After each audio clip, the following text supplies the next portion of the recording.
مرنے کے بعد روح کیسے تڑپتی رہتی ہے؟ نبی کریم صلی اللہ علیہ وآلہ وسلم نے فرمایا، میت پر سب سے زیادہ سخت حالت وہ ہوتی ہے جب غسل دینے کے لیے اس کے جسم سے کپڑے۔ میرے محترم سامعین، ذرا رک کر ایک لمحہ سوچئے، کیا ہم نے کبھی گہرائی سے اس لمحے پر غور کیا ہے؟ جب انسان کی آنکھیں ہمیشہ کے لیے بند ہو جاتی ہیں، جب سانسیں تھم جاتی ہیں اور دل کی دھڑکن ہمیشہ کے لیے خاموش ہو جاتی ہے۔ جی ہاں، وہ لمحہ جسے ہم موت کہتے ہیں، وہ لمحہ جو لذتوں کو ختم کر دیتا ہے۔ نبی کریم صلی اللہ علیہ وآلہ وسلم نے فرمایا، لذتوں کو ختم کرنے والی چیز یعنی موت کو کثرت سے یاد کیا کرو، کیونکہ جو موت کو یاد رکھتا ہے اس کے دل سے خواہشات کی آگ مدھم ہونے لگتی ہے اور دل دنیا کی چمک سے دھوکہ کھانے سے بچ جاتا ہے۔ زندگی کی حقیقت کھلنے لگتی ہے۔ جب انسان کا وقت مکمل ہو جاتا ہے تو حضرت اسرائیل علیہ السلام اس کی روح قبض کرنے کے لیے آتے ہیں۔ اس لمحے جیسے ہی نگاہیں دھندلانے لگتی ہیں، روح کانپنے لگتی ہے، انسان کے گرد عالم غیب کے مناظر ظاہر ہونے لگتے ہیں۔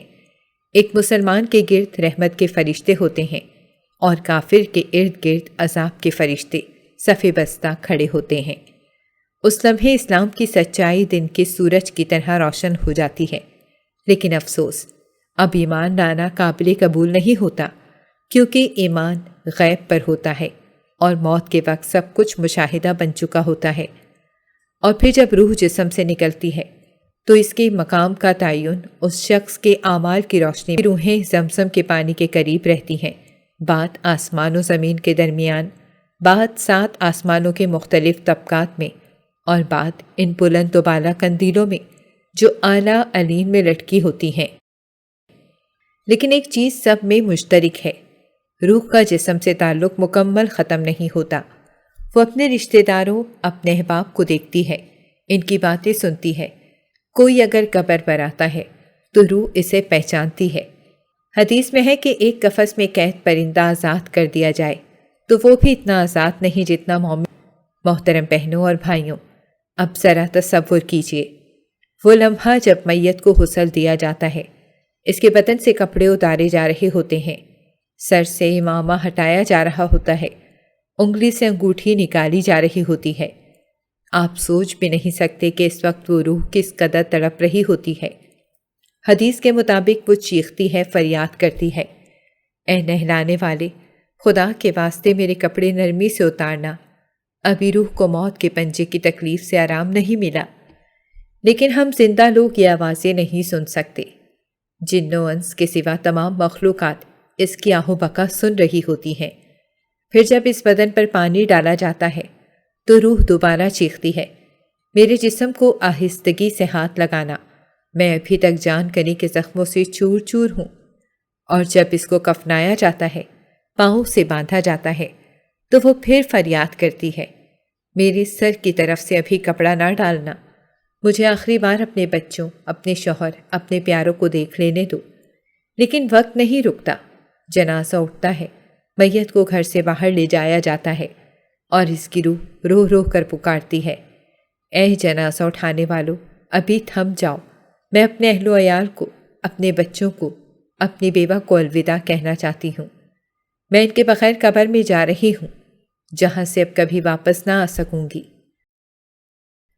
قبر میں پہنچ کر وہ گھڑی آتی ہے جب سب لوگ واپس پلٹنے لگتے ہیں۔ میت فریاد کرتی ہے، اے میرے بھائیوں، خدا کے واسطے اتنی جلدی نہ جاؤ، میں تمہارے ساتھ زندگی گزار چکی ہوں اور اب تم مجھے مٹی کے سپرد کر کے واپس جا رہے ہو۔ لیکن یہ جدائی حتمی ہے۔ اب وہ وقت آ گیا ہے جب قبر دباتی ہے، جب وہ 2 فرشتے زمین چیرتے ہوئے آتے ہیں اور اپنے کرخت سخت لہجے میں سوال کرتے ہیں، تیرا رب کون ہے؟ تیرا دین کیا ہے؟ اس نبی کے بارے میں کیا کہتا ہے؟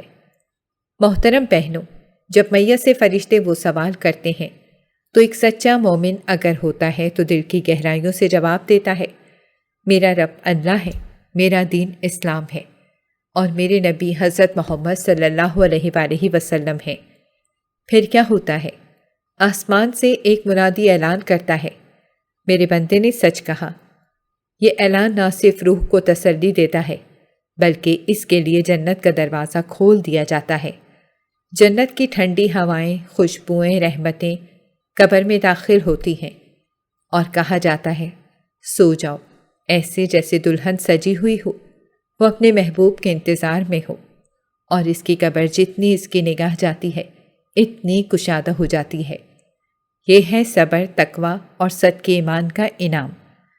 لیکن افسوس، اگر میت نافرمان ہو، اللہ کی یاد سے غافل، دنیا کی محبت میں گم اور ایمان سے محروم ہو، تو اس کے لبوں سے نکلتا ہے مجھے کچھ معلوم نہیں، میں لوگوں کو کہتے سنتا تھا، خود بھی کہتا تھا، مگر سچ نہ جانا۔ تب آسمان سے صدا آتی ہے یہ جھوٹا ہے۔ پھر اس کے لیے آگ کا بچھونا بچھایا جاتا ہے، آگ کا لباس پہنایا جاتا ہے، جہنم کا دروازہ اس کے لیے کھول دیا جاتا ہے، جہاں سے حرارت، بدبو اور لپٹ قبر میں آتی ہے، اور قبر ایسی تنگ ہو جاتی ہے کہ پسلیاں ایک دوسرے میں پیوست ہو جاتی ہیں۔ پھر وہاں فرشتے آتے ہیں جو نہ دیکھ سکتے ہیں نہ سن سکتے ہیں۔ ان کے ہاتھوں میں ایسے گرز ہوتے ہیں کہ اگر پہاڑ پر مارا جائے تو خاک ہو جائے، وہ اسے مارتے ہیں۔ سانپ، بچھو، درندے اس پر حملہ آور ہوتے ہیں۔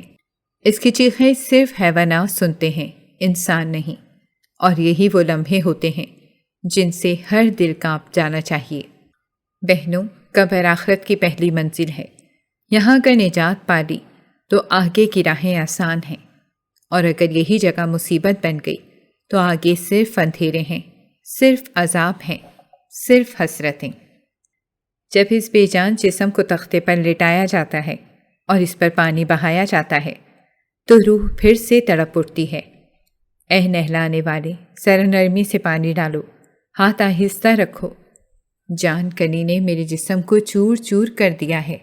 میرے وجود پر نہلاتی پانی کی بوند بھی آگ کی طرح محسوس ہوتی ہے، اور جب کفن لپیٹا جاتا ہے تو روح آہوزاری کرتی ہے، سر کے پاس سے کفن نہ باندھو، ذرا مہلت دو تاکہ میرے بیوی، بچے، ماں باپ، بھائی بہن مجھے آخری بار دیکھ لیں۔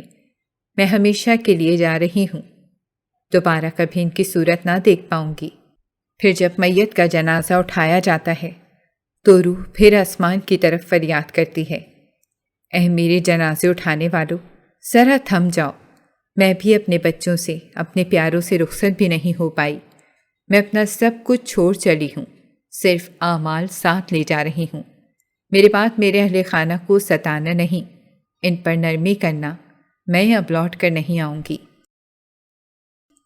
بہنوں، سوچو، اگر یہ روح کی سسکیاں ہمیں سنائی دیتی تو کیا ہم بھی دنیا کی چکا چوند میں اتنے غافل رہتے، موت کی تیاری کر لیتے یا نہیں؟ اے سننے والو، وہ لمحہ آ چکا ہے جب جنازہ قبر کی طرف بڑھتا ہے، ہر طرف خاموشی، چند قدموں کی چاپ، اور سب نگاہیں میت پر مرکوز، قبر کھود دی گئی ہے۔ اور اب وہ لمحہ ہے جب وہ جسم جو کبھی جیتا جاگتا تھا اب مٹی کے حوالے کر دیا جا رہا ہے۔ جیسے ہی میت کو قبر میں اتارا جاتا ہے، روح ایک بار پھر بلک بلک کر فریاد کرتی ہے، اے میرے وارثوں، میں نے تمہارے لیے مال کمایا، گھر بنایا، آرام کی چیزیں چھوڑ کر جا رہا ہوں، لیکن تم سے صرف ایک درخواست ہے، مجھے دعا میں یاد رکھنا، مجھے صالح ثواب دینا، مجھے تنہا نہ چھوڑنا۔ قبر بند ہو جاتی ہے، سب واپس پلٹ جاتے ہیں۔ اب نہ کوئی ماں، نہ باپ، نہ بیوی، نہ بچہ، اب صرف تنہائی ہے اور وہ اعمال جو ہم نے کیے۔ اب مردہ ہر وقت منتظر رہتا ہے کہ کوئی اس کے لیے فاتحہ پڑھے، قرآن کی آیات بھیجے، کوئی دعا کرے۔ حدیث میں آتا ہے کہ مرنے والے کو اگر کوئی دعا یا صدقہ پہنچتا ہے تو وہ اس کے لیے پوری دنیا اور جو کچھ اس میں ہے سب سے زیادہ قیمتی ہو جاتا ہے۔ پھر نیک اعمال خوبصورت شکل میں آ کر قبر میں انسیت دیتے ہیں، جیسے کسی پریشان دل کو سکون ملتا ہے، لیکن بد اعمال بدنما صورتوں میں آ کر عذاب دیتے ہیں۔ قبر کی تنگی، تاریکی اور تنہائی اب کھل کر اپنی حقیقت دکھاتی ہے۔ حدیث میں فرمایا کہ قبر آخرت کی پہلی منزل ہے، اگر یہاں نجات مل گئی تو آگے سب آسان، اور اگر یہاں ناکامی ہوئی تو آگے کی ساری منزلیں اور بھی ہولناک۔ حضرت عثمان رضی اللہ عنہ جب کسی قبر پر جاتے تو اتنا روتے کہ داڑھی تر ہو جاتی۔ پوچھا گیا تو فرمایا، قبر آخرت کی پہلی منزل ہے، اگر یہاں نجات ملی تو آگے کی منزلیں آسان ہیں، ورنہ سخت تر۔ خواتین و حضرات، موت ایک دروازہ ہے جس سے ہر نفس کو گزرنا ہے۔ اپنی تیاری کیجیے، اپنی روح کو پاک کیجیے۔ آج وقت ہے، کل قبر ہوگی، تنہائی ہوگی اور صرف اعمال ساتھ ہوں گے۔ اللہ تعالی ہم سب کو قبر کی منزل سے آسانی عطا فرمائے، آمین یا رب العالمین، آمین یا رب العالمین۔